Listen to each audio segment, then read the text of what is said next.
Hello, Miss Adventure here, and welcome to Teach Time in the Afternoon, where I show you tips and tricks on how to use my RIPE critical knowledge building system in your classroom. Today, like every Tuesday, I'm going to be talking about Revere philosophy, because this is the very first critical step in what it means to become a knowledge builder, is to learn how to discover meaning and purpose through the knowledge building process itself. Through learning, we want to evoke a sense of wonder and curiosity. And that begins with being in awe of things and letting our wonder drive us towards places that we love, right? Letting our heart really guide this process of education, which is something that's definitely been left out of the traditional schooling process. I do have construction happening in my neighborhood, so apologies if that is loud. I think it's mostly just loud to me. So that's good. Hopefully it's not too annoying for you. But man, I'm hearing some rumbles out there. Okay, so as I said, each week I will be pulling philosophy out about what it means to revere, because there's so much to uncover, and I couldn't make just one video to talk about all the different layers of what it means to interact with knowledge in a way that teaches us and develops habits in us of revering those things that are good and full of that special human touch that makes things wonderful, which not everything has, right? That's why we have other sections of the RIPE knowledge building system. But this is a critical step. Learning begins with love and wonder and curiosity. And that's what we're trying to evoke. So let's see what we discover today from our knowledge of the people, by the people, for the people, with knowledge about revering wisdom, which, as I say, is philosophy, love of wisdom. So we're trying to get philosophical thinkers, right? We all wish we could be a little more philosophical, like have profound things to say every time we open our mouths. That'd be nice. That'd be nice. Maybe the next generation with this RIPE critical knowledge building system. All right, let's see who we've got. Okay, we've got another critical educator. Oh, nice. Oh, it looks like you can really read that. I can't because it's backwards. Maybe I can change my settings so that it isn't backwards, but I'll survive. Okay, I can see that it's Joe Kincheloe, who is a lovely critical educator, who really shaped my journey with this little book, Critical Pedagogy Primer. Yes, I read this early in my journey, and it's a great way to start if you're really loving these critical concepts and like, yes, this is hydrating my thirst for something meaningful in education. Ooh, honey, I hear you, because that's exactly what I felt. Oh boy. So this helped quench some of that thirst. So Joe Kincheloe's Critical Pedagogy Primer. It's a little yellow book. I have it over there somewhere. I'd show it off, but it's too far. Okay, so let me read this. Ooh, I love it already. Okay. Engage the impassioned spirit of students in ways that moves them to learn what they don't know and to identify what they want to know. I'm going to read that one more time because there's so much goodness. There's so much to revere. Am I right? Okay, I want to make sure I am able to unpack it all. Engage the impassioned spirit of students in ways that moves them to learn what they don't know and to identify what they want to know. Oh, yes, I love this. Okay, so let's start with impassioned spirit. Come on, come on. That is the teacher dream, right? Oh, if all of our students had an impassioned spirit in our classroom, come on. That is literal a thing of dreams. But hopefully, by being critical, by engaging a habit of reverence, perhaps your classroom space will be that space. I think one of the greatest thinkers who has ever discussed what it really means to have a classroom, she didn't use this word, but a classroom with this spirit of reverence, is Bell Hooks. She talked about communities of love in the classroom and how foundational that was. She was a critical educator, my friend. She knew what she was talking about. Okay, so engage the impassioned spirit of students in ways that moves them to learn what they don't know. Okay, I don't have to read it again. I just love it so much. There's so much. Okay, so impassioned spirit, we are moving them to learn. Okay, moving them. I like this. And it's their spirit that's moving them. I like that because that connects. Can you read it down there? Not quite. That red box is intentional. I gotta get my computer right. I want to use all of my pointing references. Thank you. Okay, there we go.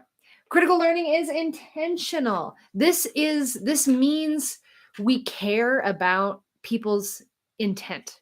We don't just care about the mechanical motions they're going through.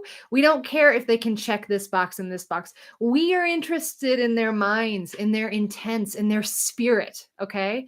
And so that means we plan our lessons intentionally to connect with our students and their motivations and their spirits and their hearts and their curiosities.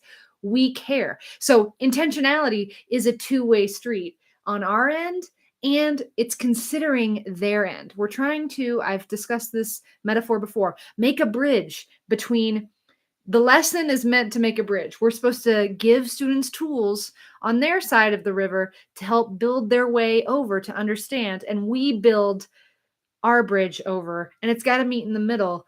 And we've got to know, what are our students building with, right? We need to know so our bridges can line up. Where are they locating their bridge on the river? If they're over here and I built my bridge over here, it's not going to work. We have to be on the same page. We have to triangulate where our students are, where their intentions are, right? In order to get them to authentically move.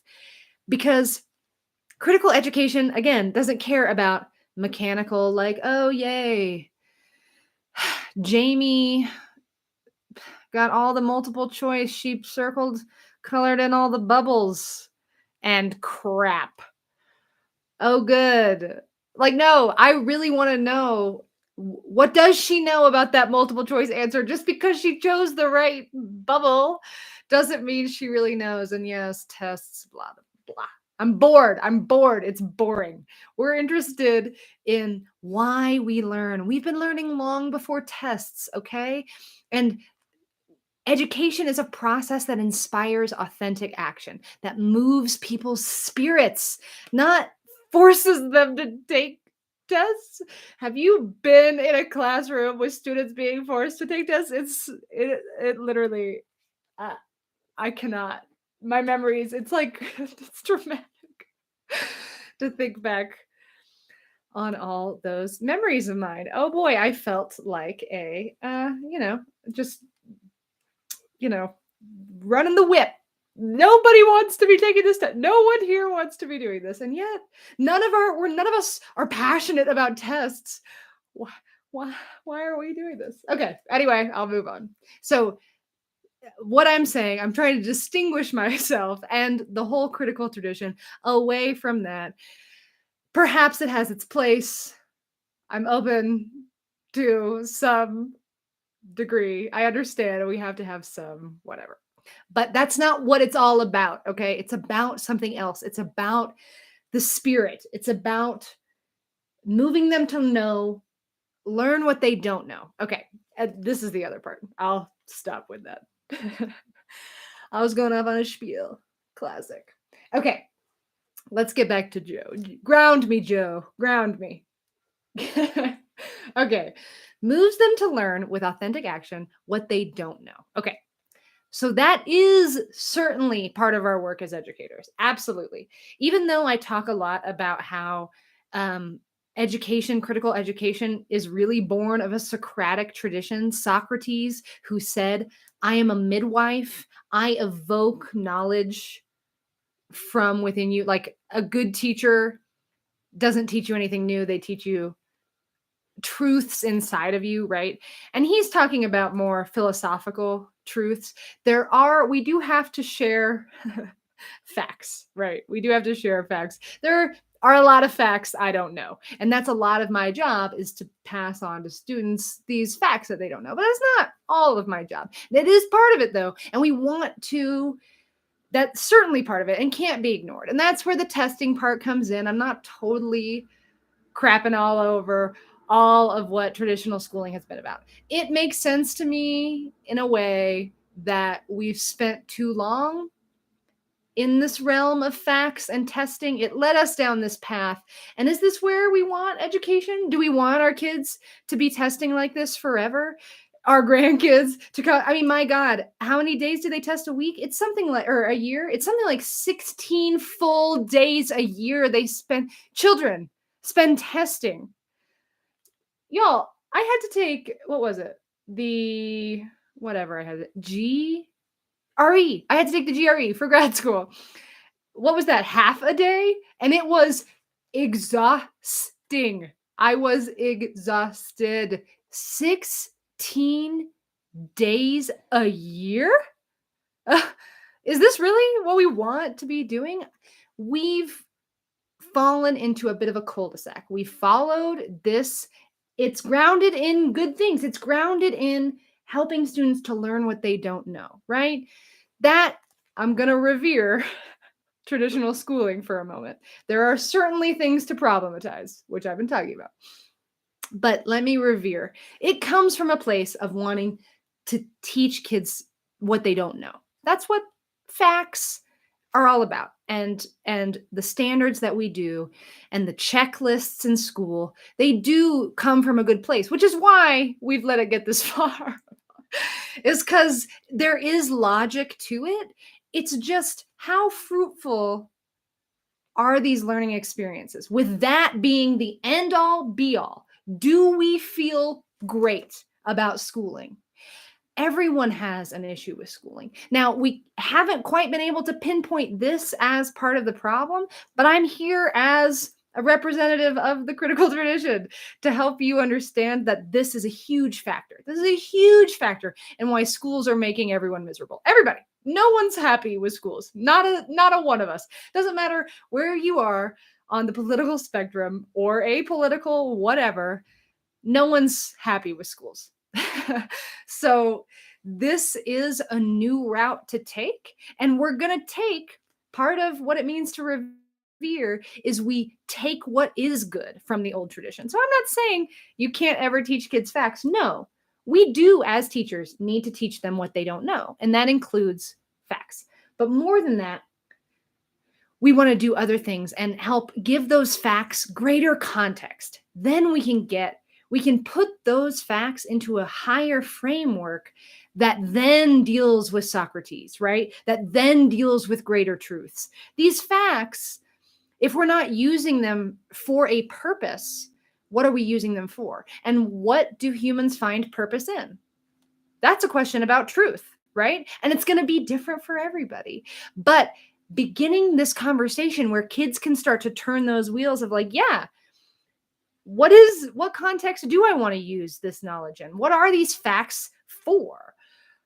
What am I doing with knowledge? When they begin to build a relationship with knowledge that's based on love and curiosity and honoring the good, then we're going to have a much more critical classroom community, and we're going to be able to teach about facts in ways that don't deflate us. Because right now, we're exhausted.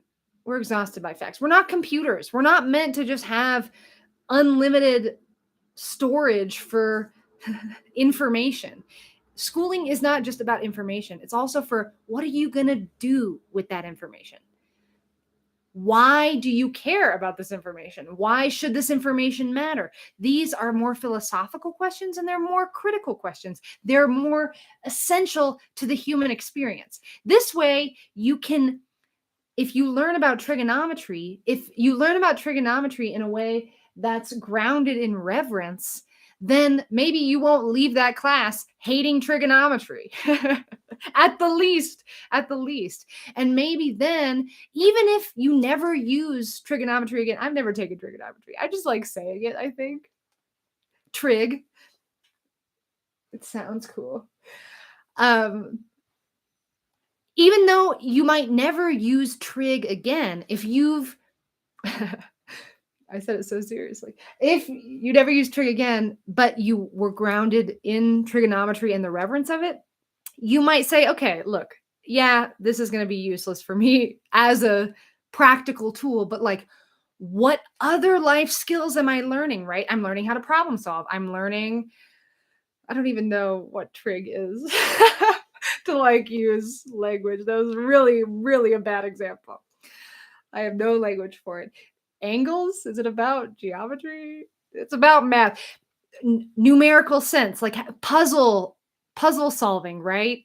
Uh Figuring out how pieces fit together. So then you can be like, okay, this isn't worthless, right? I can find the good in even those classes that I'm like, oh, great, I have to take this. Well, no, built from this foundation, on a foundation of reverence, you're going to move them to learn what they don't know. They don't know trig, but if you can inspire them to get to know trig in a new light, in a more critical light, in a more why even bother kind of light, that's what leveling up is all about, which is enhancement. Watch a video on that.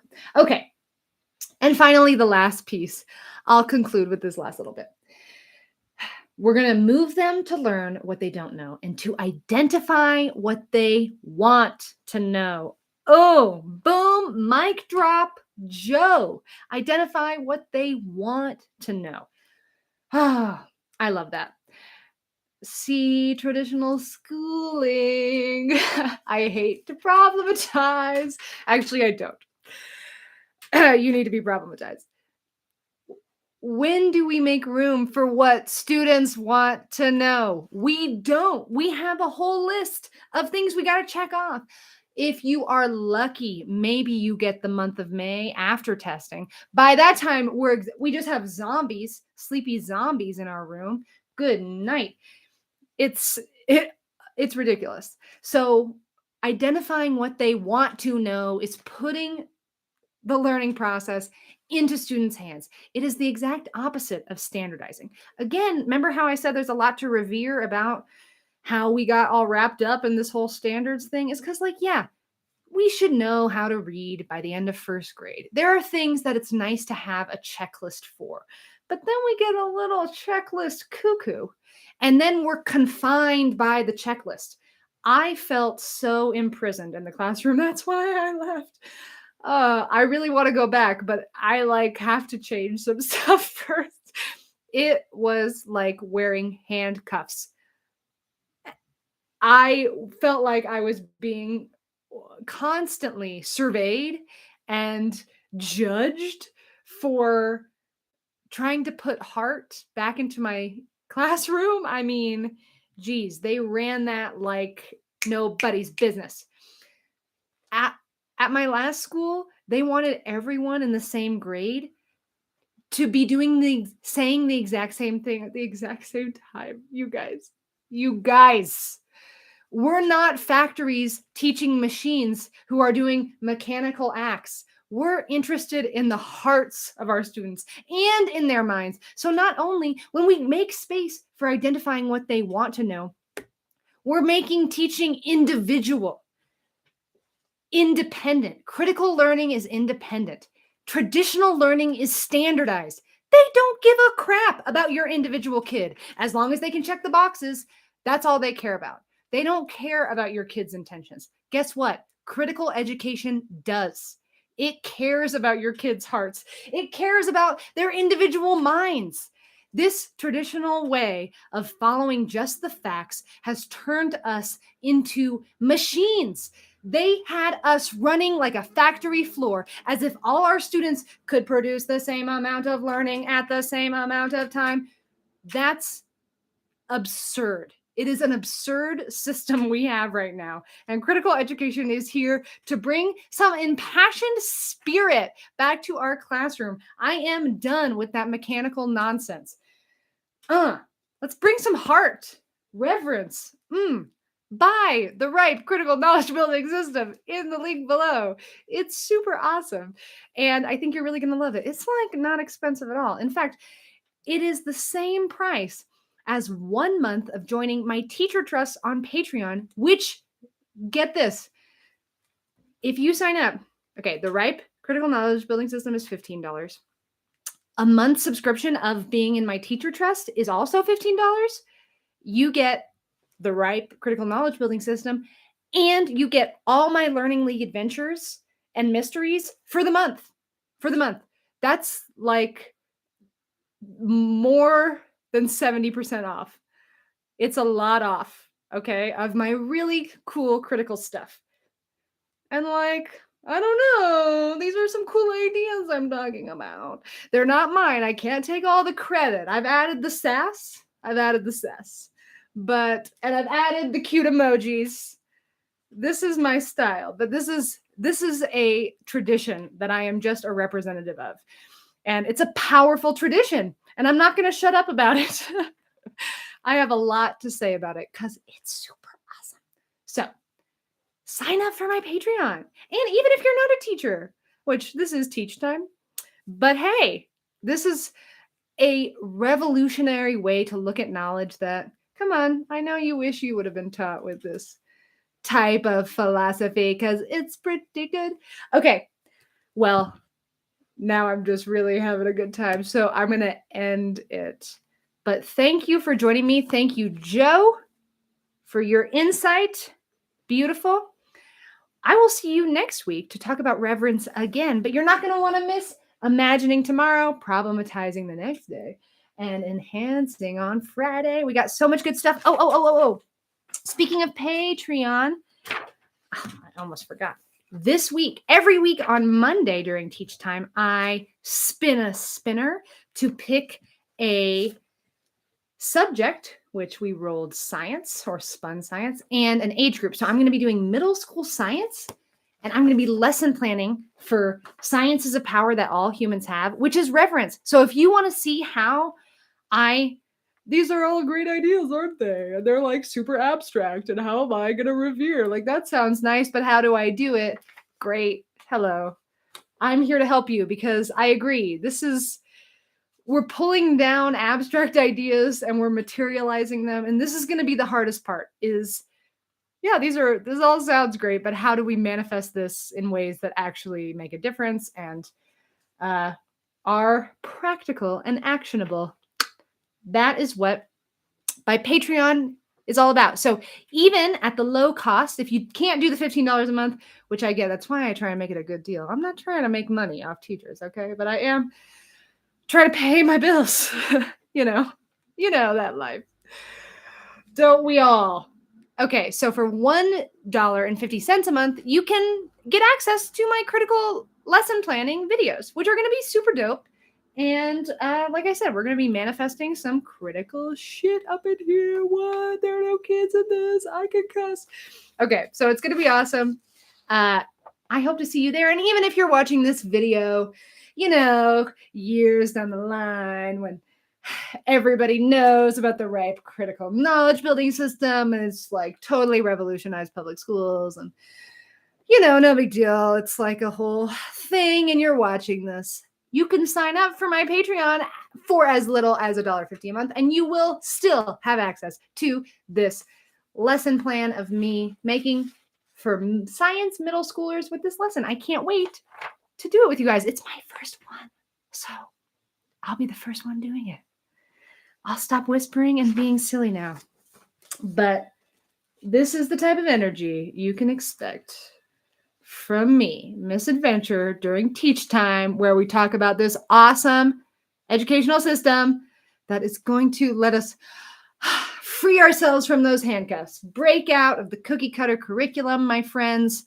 RIPE Knowledge Building is here to help you make more space with a collaborative teaching project, because it's not just me, it's all of us working together with the knowledge gardens that you can contribute to. This curriculum is teacher constructed. I'm just a loudmouth who can talk about it all day. Okay. We are using ideas together. They are not just mine. As I said, this is a long tradition that I want you to be a part of because you can bring as much of your own energy, boy, because we probably had a fill of my energy, huh? Let's shake it up, add yours to the mix. Can't wait to see it. Love you, love you.